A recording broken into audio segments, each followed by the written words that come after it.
Okay, so... Morgan, I can't hear you. Can you hear me now? No. Can you hear me now? Oh, wait. No. Minset, can you hear her?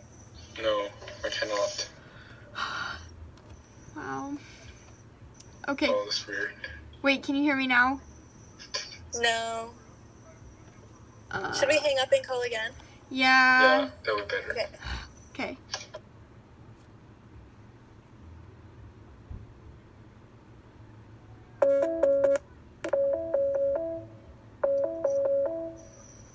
Hello? Hey. Yes, okay, I can hear you. Oh, okay. Awesome. Great. Okay. Let's do it. Okay. So... Okay, there's the 3 stories. We have to make sure we talk about each of them because if not, she'll get upset at us. So, we should be careful. But, okay, so, what does it mean to be black in the poems and the short story? Which one do you want to start with? I'm fine with whatever. Okay, let's start with the short story then, just because I think that's easier. Okay. Okay, so in the short story, being black,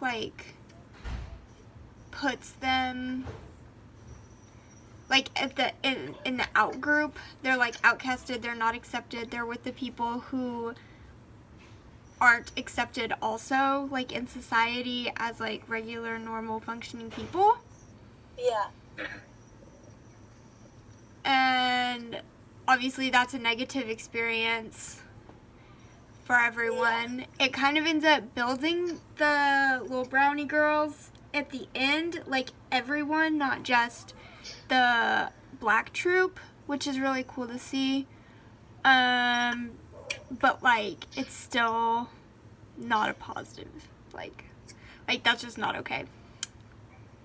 Yeah. And it makes them question why, the black girls, they were why did we have, one of the girls was why did we have to get stuck with the girls, with the hunchback or whatever. I feel that's really representative of the way that society shaped what it meant to be black. Yeah. So I feel that means the target of discrimination here, and the main character here, he was hoping for the black equality. Yeah. So I've seen it through the title Harlem. And it was the point to predict that the main character is black. That's why I guessed. Yeah. It kind of reminded me, I know this isn't related to the assignment, but one of the things we had to do for a discussion was reading that 60-page thing on race. Mm-hmm. Yeah. And how race ultimately determines everything within society. And it's we judge people based on race, and it creates these blocks that prevent them from achieving things, in this short story. But then it's so it's so illogical because in our DNA we're all the same. Yeah. But I feel this short story highlights the discrimination and being able to see it in a short story. I feel. Can you guys hear me? Is it too windy? No, you're No, good. I can hear you. Yeah, you're good. Okay. I feel in a short story it creates enough distance from a lot of people that they're able to reach cognitive dissonance in a sense about the issue and how much it impacts people, not only in the large scheme but on the small scheme as well, because the micro mimics the macro and vice versa. Yeah. Well, I like that. That's really good. That distance is really important. You're right.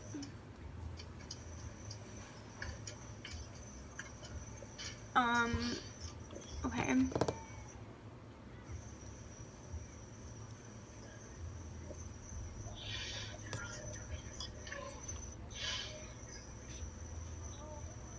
So then, in Harlem...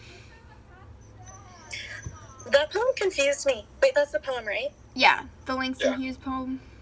And it talked about, I read this a few days ago, Mm-hmm. so I don't, remember entirely specifics, but it talked about, a plum, right? Right? Right? Or, a dried fruit. Yeah, mm-hmm. That confused me because I honestly didn't see the correlation to race. So Langston Hughes is black. He's a black author. And so he is writing about, like, this dream deferred, and, like, I think that it is, like, referring to, like, he had to put dreams on deferral because no one would listen to him. No one believed that he could produce anything worthwhile because, like, he was black. But Harlem was an area where these black people could go and escape kind of the persecution and whatever that they were experiencing. And they created this community where they could actually go and, like, live their dreams. And so I think it's just, like, a reflection of, like, there were times in his life where he experienced not being able to go and to, like, he had to put his dreams on deferral. He had to go and he couldn't do those things. And so I think, like, in just kind of relation to all the other stories and, like, what we're doing and, like, how this is, like, we have to tie it back to race, like, that makes sense in my mind. I don't know if that's actually a thing, but it makes sense So to me. I feel like the Langston, as you said, I think that he's a black guy. Uh-huh. And then he uses a lot of, like, similes. And his dream was, like, black equality, but it has not come yet. And then when he said, like, one day, or does it explode? So there's a quote, like, or does it explode? That means, like, someday the black people are about to, like, explode. Yeah. So he hopes that the black equality has come soon. Yeah, that's a good point. And also it makes sense that it's called Harlem because Harlem is this, like, rich cultural area that was built up by this oppressed group. And so when they finally were able to go and find this place where they could have a little bit of freedom and be treated like people and not be seen as, like in the essay that we read, the 62-page one, at the end he talks about, like, if you're black, then you're a slave. If you're free, or if you're a slave, then you're black. And if you're free, then you're an Indian. And for here, it's just, like, you're just a person. And so I feel like Harlem is this, like, it exploded, and here we are. We have Harlem, like, this beautiful thing that was, like, from a dream. It was a dream for us.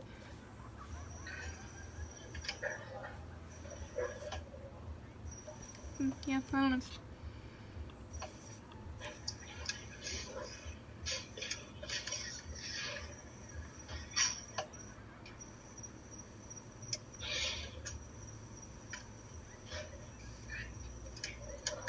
And I think that the main character, he never hide that he's living in Harlem. Like, people judge like black people Yeah. who live in Harlem, but he doesn't hide it. He just say that I'm from there. So what? So I think that he's just really hoping that the black equality is coming. Yeah. So this is talking about the theme for English, right? Is that what you're talking about? Okay. Yeah. So in that one, yeah.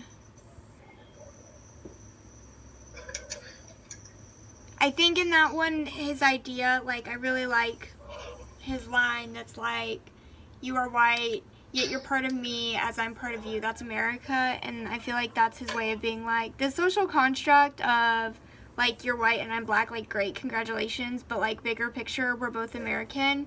And, like, I affect you and you affect me. And, like, in the end, that construct doesn't get to win. Like, it can't. Yeah.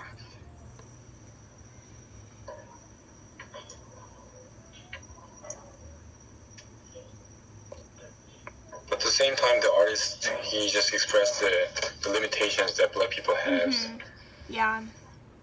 Even though he didn't really care about it. Well, like, he does care about it. Yeah, he cares about Okay. it, but, like, yeah.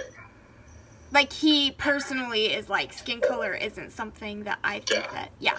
Okay. Yeah. I got you.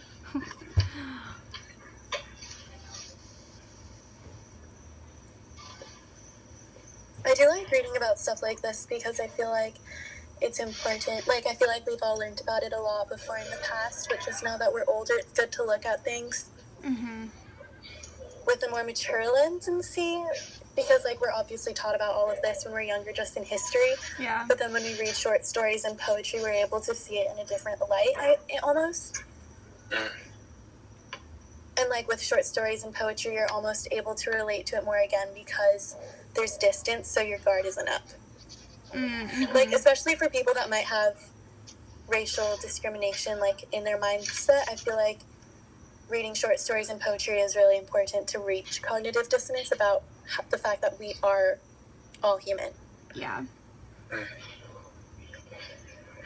That's really nice because like the words are just words. They're not like a person speaking to you. Yeah. And so it kind of has that ability to do that. Oh, that's nice. I like that.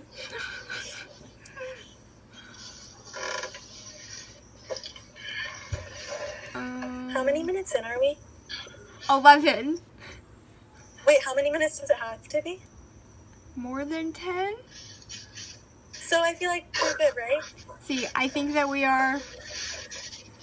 Yeah. Okay, great. Okay, sweet. Awesome. Okay, so Okay. I'll do this one